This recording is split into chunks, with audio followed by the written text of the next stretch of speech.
embed practical, profitable green practices into your business model, and how to tap into the fundings, partnerships, and ecosystem support that can accelerate your journey.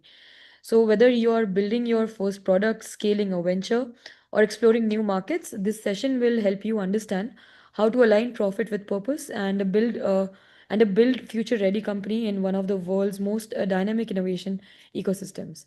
So what we can do, Manasvi, is we can also have a quick set of introductions from the founders who are here. Yeah. Alex, I hope that's fine, and we'll give you a good idea of the kind of founders we have. So folks, Sure. could you just take a few seconds just to introduce your name, your company, what you do, and where you're from? We'll take 30 seconds for each. Yeah. Let's Sure. call out one by one. We have uh, Tu Chao Huang. Would you like to get started first? Good morning, everyone. My name is Thu Châu Hoang. I'm from Vietnam. I'm founder of Frederick Technology. Nice to meet you. Thank you. Next, we have Nan Tran, TRAN.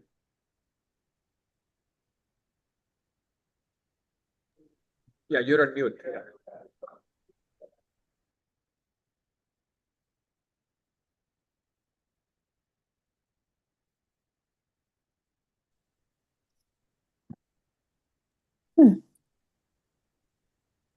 Hello, my name is Trần Hạnh Nhân. I'm from Vietnam and I'm a member of supply chains. So the supply chain company. Okay. Great. Manasvi, you want to call out names? We have Emmanuel. I think Emmanuel has joined in. Would you like to briefly introduce yourself, your company, what you do?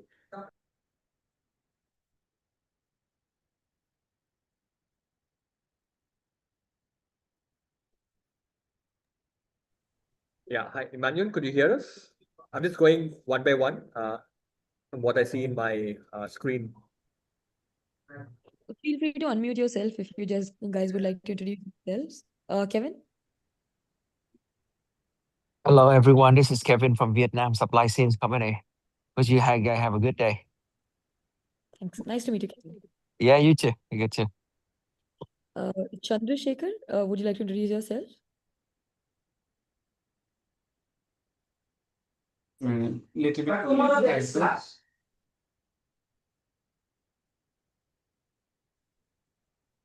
All right. Moving on. Can we get Mehrnaz to introduce themselves?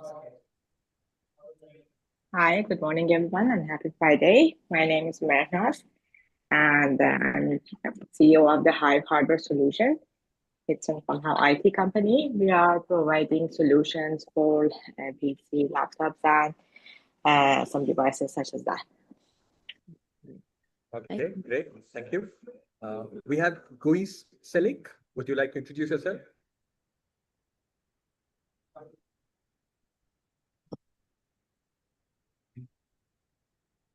I hope you can excuse me if I get some of your names wrong. So it's just to give an idea of who you guys are. And towards the end, we would like all of you to switch on your camera so we kind of can take a group picture as well.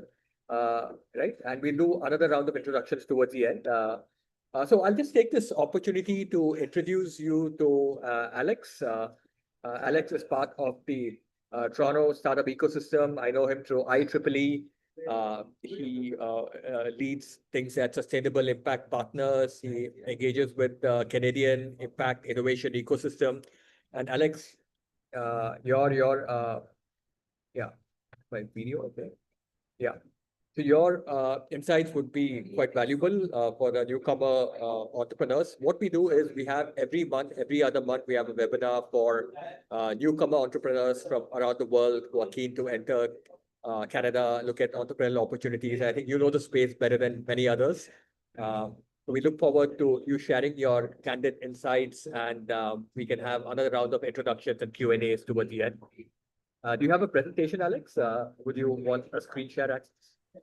Yeah, and I think I maybe do. Yeah, I do. So I can share for sure. And just to preface, I'm flexible in terms of if we want a little bit more Q&A. I'll share how I'm thinking about running through things, but also flexible if there are questions or anything like that in the middle. So Sure. Thank you. let me just see. Let me know if you can see my screen. Yes, yes, we can. All good. So you see just fine? Yeah, perfect. Okay, perfect. Okay. So what I'm going through, and again, thank you for inviting me. It's always good to, even though I work a lot in Canada, I'm a newcomer to Canada myself. I'm from Norway, even though I've been here for roughly 25 years. It's a lot of the work that we are doing is in Canada, but it's definitely with the recognition that Canada is a small place that needs to collaborate deeply internationally. So it's always nice to connect with international communities and people doing really important work, whether or not they are intending to come to Canada or if they're doing work locally where they are. It's really great to connect. I thought just to frame some of what I'm doing in terms of like who I am, I'm going to do a brief land acknowledgement, which is important as and you may not have encountered too much elsewhere in the world, but like it's a really big part of how we hold space for both history as well as current truth and reconciliation purposes in Canada. And then I'm going to go into framing in terms of here's a lot of the work that I'm doing, we are doing collectively. I'll start moving more and more towards the environmental and climate space because that's where kind of the topic was centered. And then I'll contextualize a little bit um, on how to make that relevant for the conversation, meaning around newcomers to Canada looking to either bring a business with or start a business, and what kind of the supports there are, what are the strengths and weaknesses of the Canadian ecosystem pool through support, and everything like that. And then we can have some Q&A at the end. But I am flexible in terms of if there are any questions in the middle, Vinay, and apologies. I'm horrible with names and I don't see it on the screen. So if anybody can stop me, also keep me honest with time. So Sure. We have Manaswi and my colleague Sai who will manage the session. Thank you. perfect. Yeah. Great. So just a quick land acknowledgement.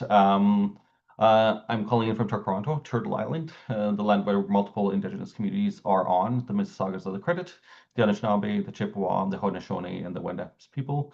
Toronto is covered by Treaty 13 with the Mississaugas of the Credit, and the Williams Treaty signed with multiple Mississaugas and Chippewa bands. The recognition of the land that we are on today, where we live, work, and play, has profound significance to the communities that have been stewards of it for generations. As we continue to exercise our everyday activities, it's important that we, as settlers, remain respectful towards the future of these communities. I acknowledge my own ancestors, even though they do not have a direct connections to this land, and recognize my role in building a new pathway of resilience and respect for it. As a Norwegian, I remain optimistic that we have a role to play regardless of where in the world that we're from. And as we begin the session, I would like to honor all Indigenous peoples across our community and who continue to ensure our safety and stable relationship to the land.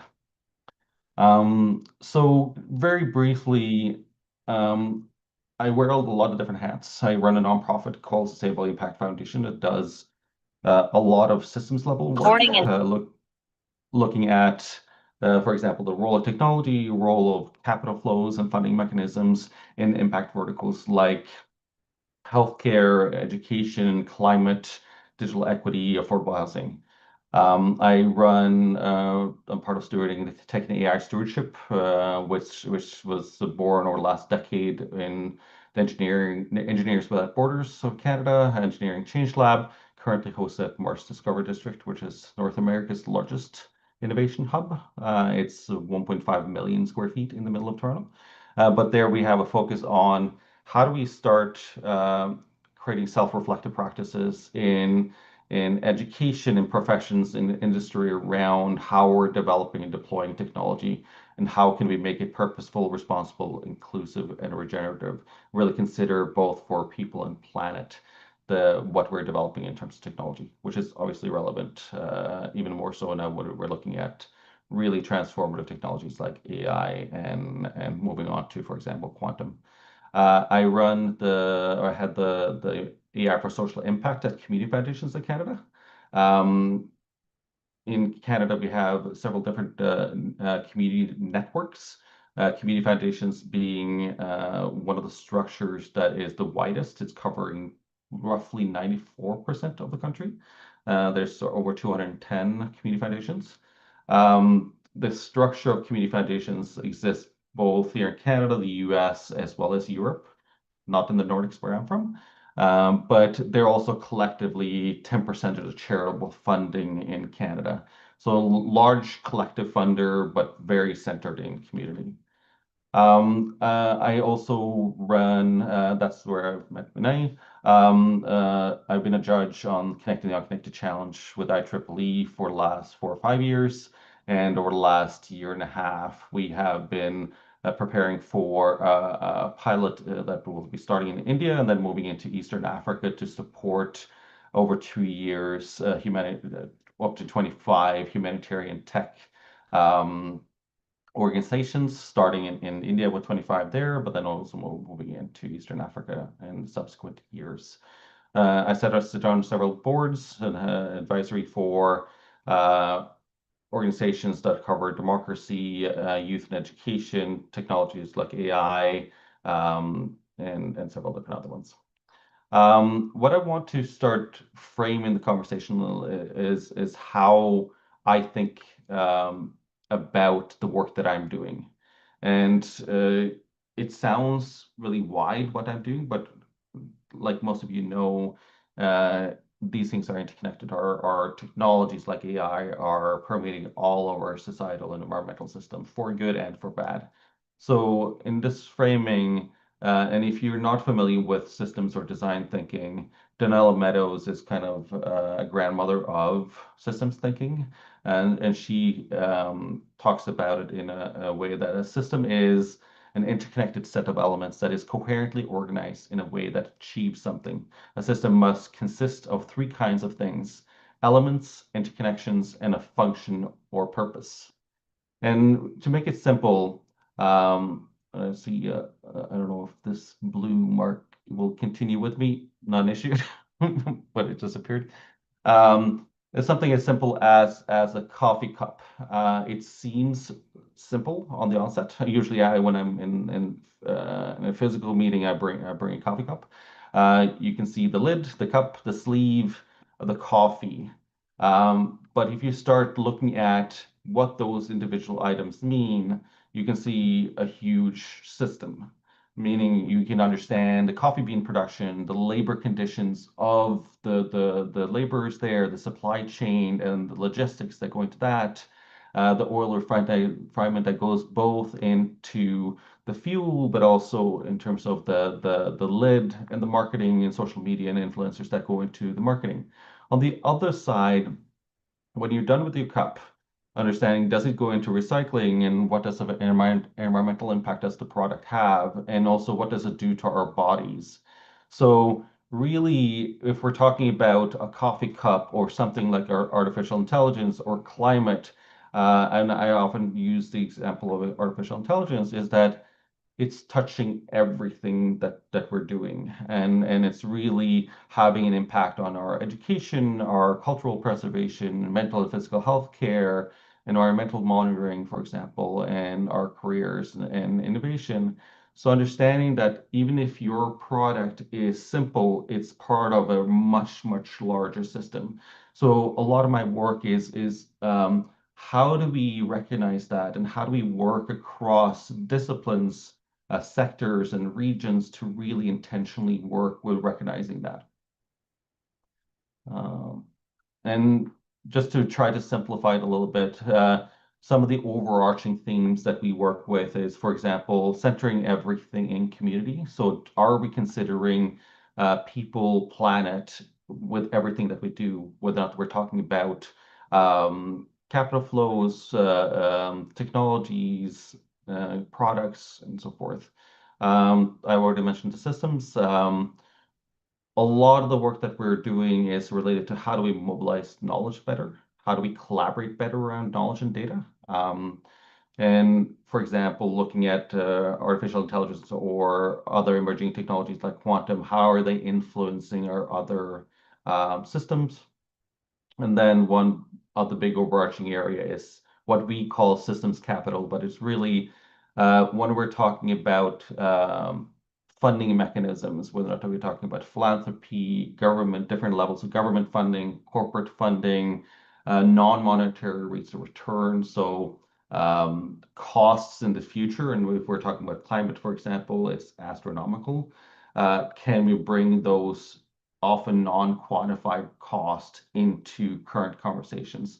So when we talk about systems capital, it's how do we influence funding mechanisms to understand their funding on a systems level?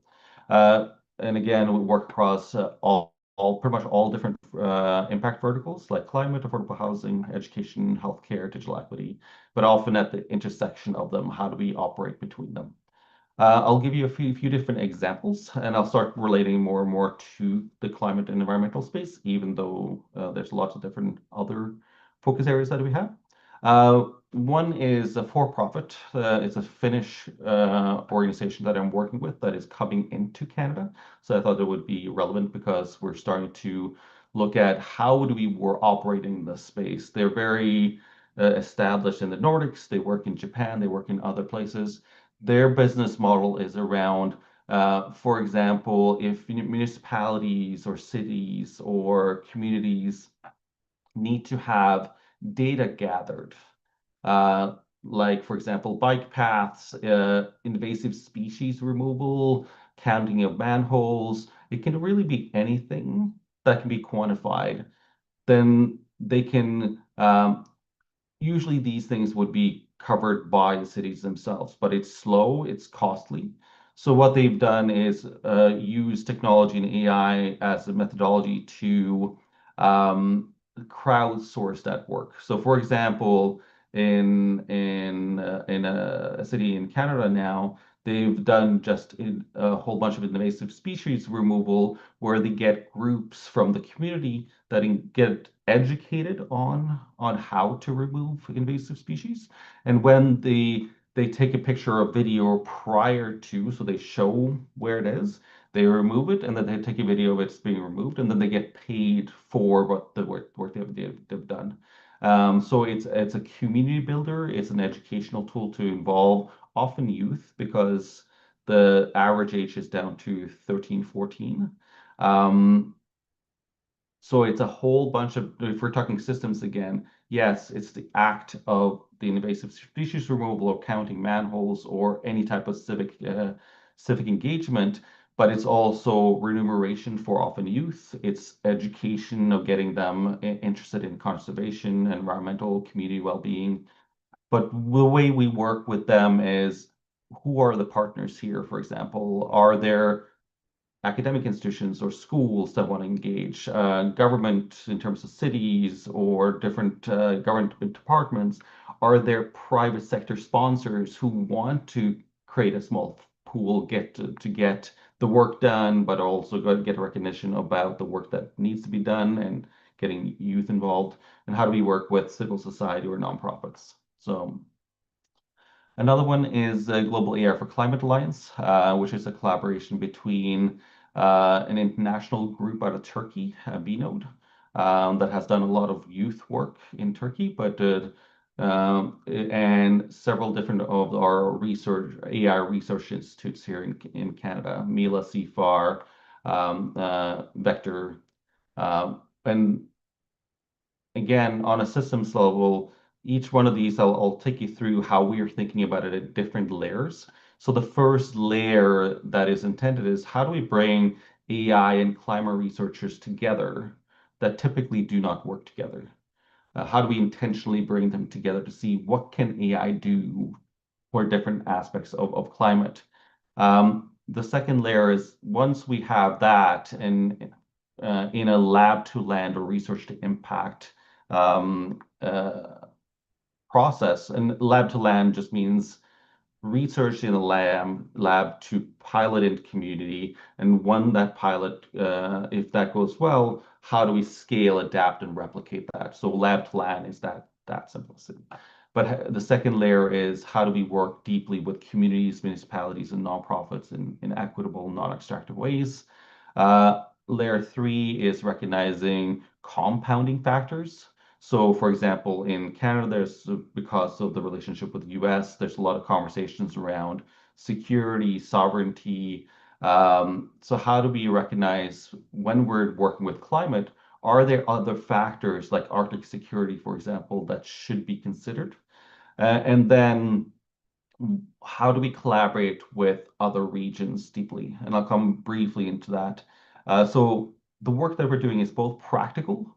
How do we do really great work with AI and climate researchers and communities? But it's also to understand the methodology of how do we do that better.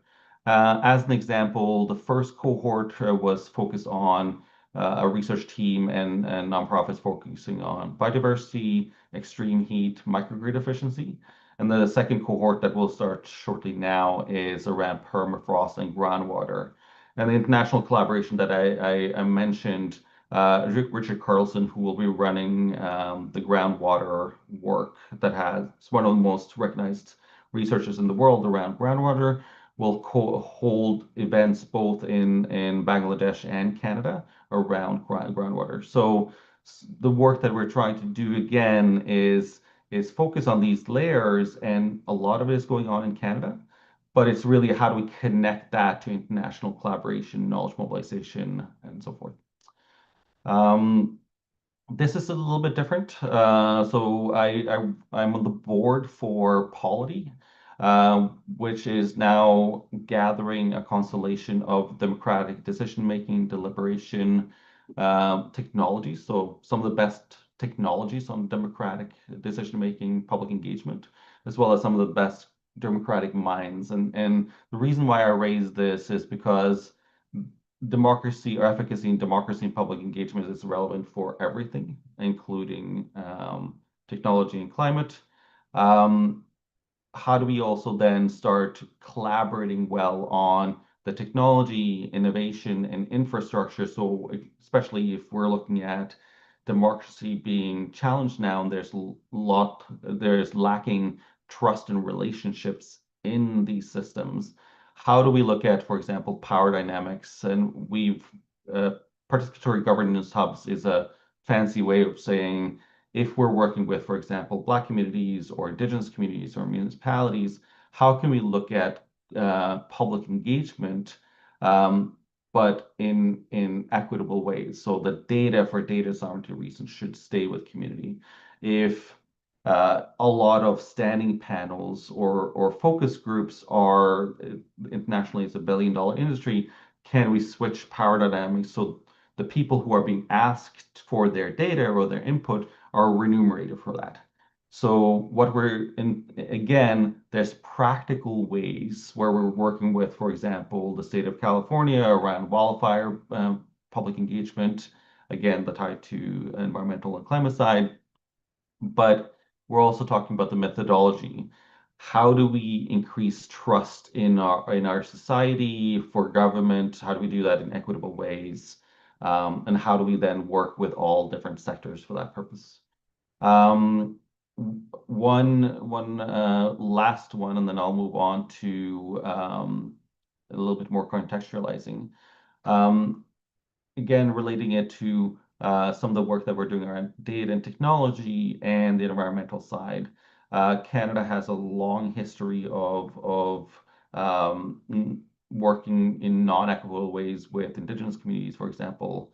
And I'll share a video here for anybody who's interested. Ryan Hum, who's a friend and colleague who used to work with Canada Energy Regulator. He's now with the Social Development Canada.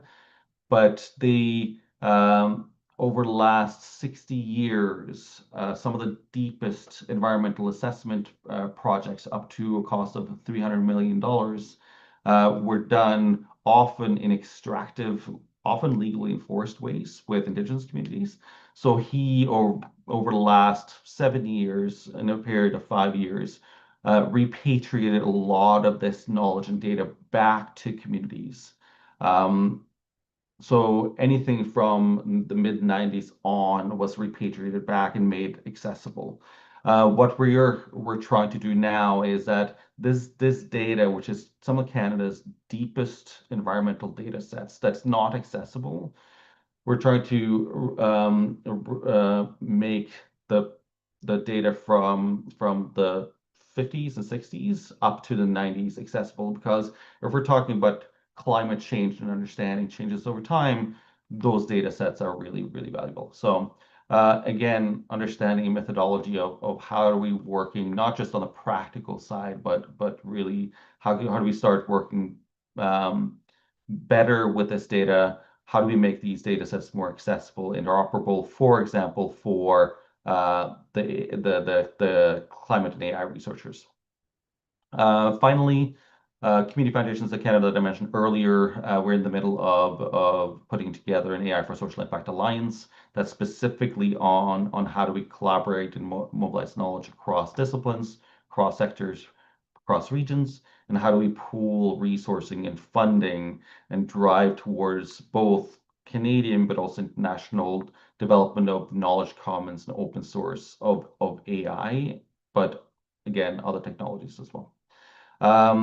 So I'll briefly go into this. The way that we are structuring the work that we're doing in Community Foundations of Canada is recognizing that Canada has one of the strongest AI ecosystems in the world. If you hear about the grandfathers of AI, I think 2 out of 3 or 3 out of 3 are in Canada, like Jeffrey Hinton, Joshua Bengio, as opposed to the US, where a lot of power dynamics lie with corporation and venture in AI.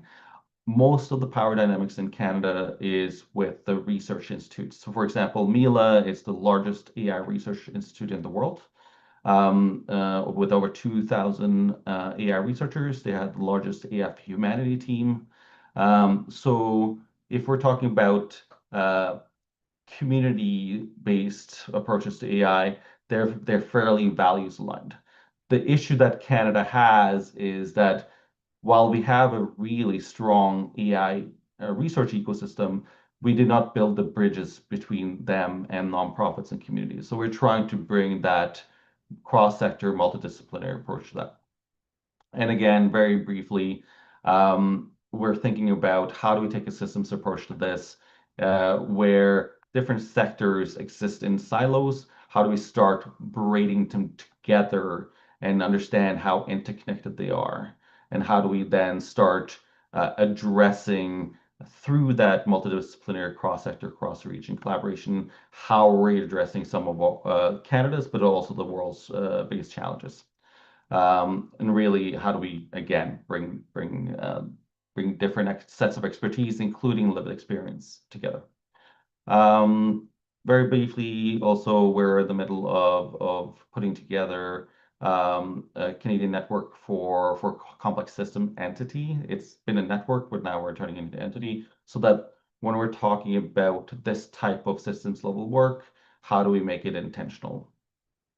What I wanted to really contextualize a little bit for this conversation is, as if you're either looking at coming as newcomers to Canada as founders, as entrepreneurs, or as newcomers who maybe want to start a business here, or if you want to export to Canada, how do you go about understanding how Canada works, who are the actors, how do the systems operate? And I'm going to give you a very brief suggestion in terms of AI tooling. Even though you can do this manually as well, the AI tools that are available now makes it really, really powerful in terms of how you can quickly understand an ecosystem or system or your place in it. So what you see in front of you now looks very complicated, but it's one of the things that we're experimenting with. I would say that it's almost 80-90% there, but it's still an experiment in how do we understand different systems that we operate in. And I'll give you a quicker, simpler example, but I want to show you if, for example, I'm starting to work with the ecosystem for AI for people with disabilities, for example. This is an impact vertical profile report that we work with AI that spits out anywhere from a 50 to 75-page document that looks at understanding, in this case, AI for people with disabilities. What are the actors? What has happened over time? What does the policy look like in Canada? What are the current market forces, financial incentives, and everything like that? You do not need to go into anything as detailed as this.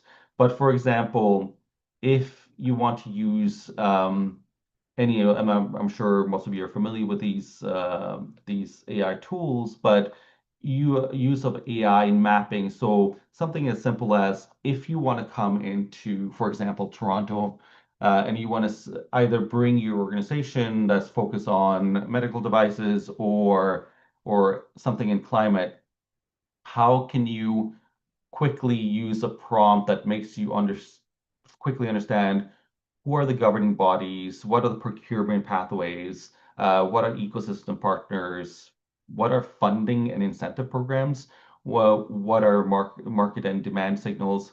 So how can you quickly get a sense of when I'm starting to bring my company or when I want to start it in Canada, what are all the different mechanisms to understand that system. Just one caveat on AI use, even though that changes day to day, really be careful with what you share. Think through AI policy and governance of data. So if there are things that you considered copyrighted or that you don't want to share, that is sensitive in terms of people or communities you work with, be careful with how you share that to the AI. There's very little transparency into how this data is being shared or used currently. So just understanding that. Also understand current limitations in terms of hallucination or out-of-date data. For example, when I worked with Access to Success, which was the largest organization to focus on AI for disabilities here in Canada and one of the largest ones in the world. When I said that it got 80 to 90% there before my meeting with them, it wasn't really wrong, any of them, but AI doesn't know if it's not smart enough to understand that some of the actors that it did research on, that it's highlighting as this is a big organization doing important work in this space, may have gone out of business or maybe playing a less central role in the ecosystem now. So understand here the limitations of the technology, but it's a great foundation and starting point. Quickly, in terms of climate-focused work in Canada, I thought I'd first start also with some of the ones that are focused on newcomers. GSA Ventures is both an accelerator and impact fund that work with newcomer founders, entrepreneurs over 3 months. Spring Impact Capital is one of the startup visa designated partners. They have an impact fund. They work really close with scaling and accelerating, and they have a strong community. So not only are you getting support through programming, but there's also a community of newcomers, and that's newcomer founders, entrepreneurs. And I think that's one of the strengths of Canada, and I'll come back to that a little bit later on. But Canada is an extremely diverse country. We have a lot of newcomers and diaspora from across the world. There's pockets of these communities where you will find like-minded people who are not only dealing with the challenges and opportunities related to being a founder or entrepreneur, but also when you're moving to a new country, you may be bringing your family, you may be leaving your family behind. There's personal dynamics that often gets missed by accelerators or your funding mechanisms. They're not considering that. These communities are really important for that. Quickly also mentioning there are several other programs that are often early stage companies. So if you're coming in with a mature company, I would say that it's less relevant. Futurepreneur, Startup Canada. There's also community-driven organizations. So if you're coming into Community Foundations of Canada, Tamarack, they're very place-based. In terms of specifically climate and environmental space, there's lots of different accelerators and support programs that are clean tech focused. Marsh Discovery District is one I mentioned earlier on. It's focused on scale up mostly, so not early stage. Foresight is an accelerator. It's a little bit earlier stage. There's other in MyTax. It says research focused. Natural Resources Canada is again research focused. So understanding what accelerators and support programs could be relevant for you. They're also often provincial or territorial support. So depending on, are you coming into a specific city or province or territory, what are the specific support programs that exist there? Often they have a little bit different focused areas. So if you're coming into Alberta, it'll be focused mostly on energy, whether or not that be oil and gas or renewables, for example. In Prince Edward Island or either the coasts, that could be heavily focused on blue economy, for example, or wind farms or something like that. We have 5 different superclusters in Canada, relevant for different purposes for you if you're coming in with a climate or environmental or green focus. Canada Ocean Supercluster has, as the names suggest, it has a focus on the blue economy. Protein Industries is focused on agriculture and things like that. Next generation manufacturing is around manufacturing or supply chains. Digital Supercluster is more of a marketplace where partners and projects can come together to get funding for a specific project. And Scale AI is our AI supercluster that's very narrowly focused, but focused on training and education. And lastly, there's different types of funding support for green and climate tech in the space. Some of them are from the government, like Natural Resources Canada, Strategic Innovation Fund. Some of them are philanthropic, so Trottier, McConnell Foundation, Community Foundations of Canada. And then you have some corporate-driven, like ArcTurn. I think that's the only one I highlighted here. BDC and Clean Tech is another 400 million. I think that's their second round, 400 million venture fund. So just to highlight a little bit, Canada is an amazing place for kind of starting your journey into North America, whether or not you're talking about commercialization or if you're really impact driven. It has have really some strong assets in terms of we have an incredibly strong research ecosystem. That's true for AI, quantum, climate modeling, Arctic research. We have very strong early stage support, both in terms of funding, accelerators. We have robust environmental regulation baseline. We have high consumer adoption of green behaviors, especially as you're seeing changes in the US, for example. Very diverse talent pool, global diaspora networks.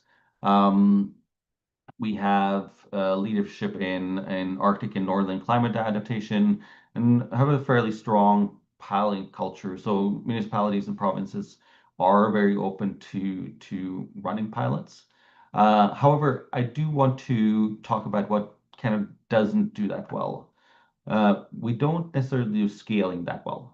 So while we're fairly robust in supporting starting organizations, we're often lacking the scaling or support from venture capital, for example. So a lot of Canadian companies are start collaborating with venture or funding mechanisms in the US or EU. But that being said, it's something that is being changed. It's also something that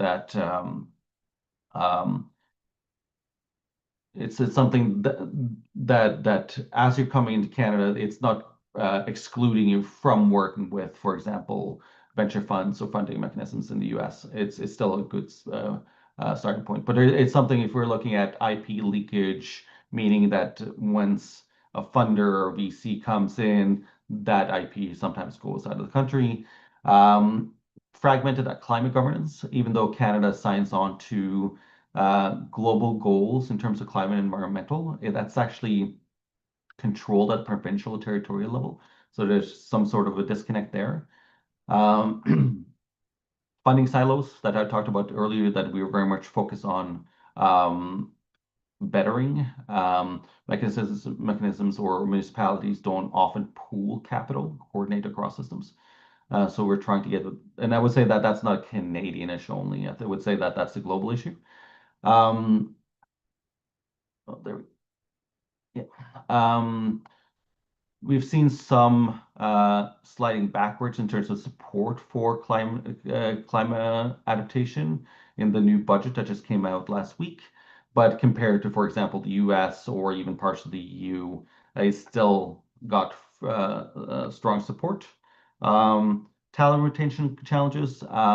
Historically, there has been a little bit of a drain to go to better or higher salaries in the US. However, during the Trump administration, that we have seen some of that come back. There's lots of amazing researchers and technologists leaving the US either because of the tensions around the Trump administration or the lack of support now for research in academia, for example.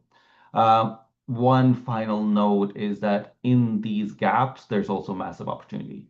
So if you find ways to find how to work with municipalities better, how to really go from what I call lab to land, how do you take it to commercialization better? There, in these gaps, definitely lie a lot of opportunities. One thing that I would want to say, a colleague, Tatiana Fraziers, who run, and I forget what the organization is called for a second. They have a focus on what they call the art of scaling deep. What I would suggest that if you're either coming to Canada as a newcomer with either a new idea or a mature company, or if you're looking to export to Canada, the appreciation for scaling deep, and what we mean by that is how do we work deeply with communities? How do we understand weaving or relational networking? So how do we create relationships so that we're not just engaging in transactions, but we're working really deeply together. We have trust and transparency and legitimacy in the way that we work. And at that, I will stop. And thank you for having me. Happy to have any Q&As or anything like that. I think we have 15 minutes left.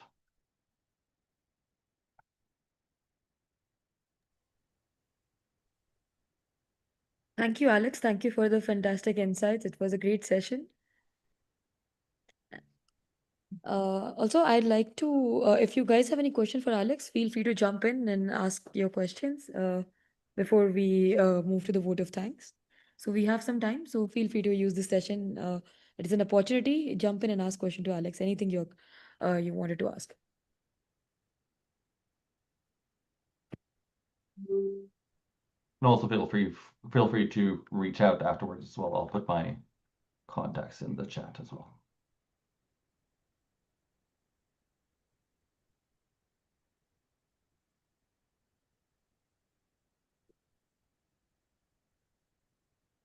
All right, so I'm assuming we don't have any more questions.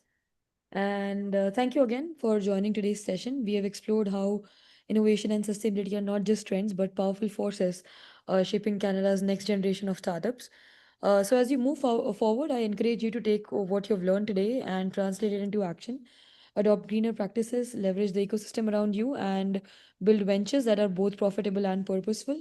Canada's innovation landscape is evolving quickly, and there has never been a better time to build with intentions.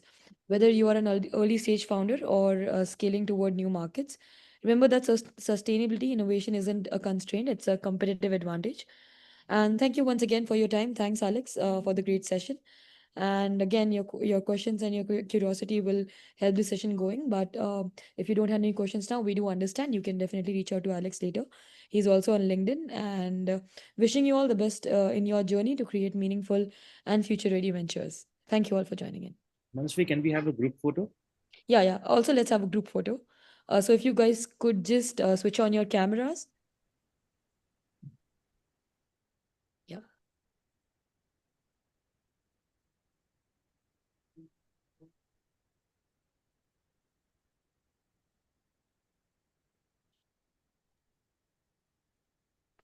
Yeah. Yeah. Done, Sai? Yeah. All right. Yeah. Thank you, everyone. Have a fantastic day ahead. Thank Thank you. you all. Have a Thank great you. day. Bye.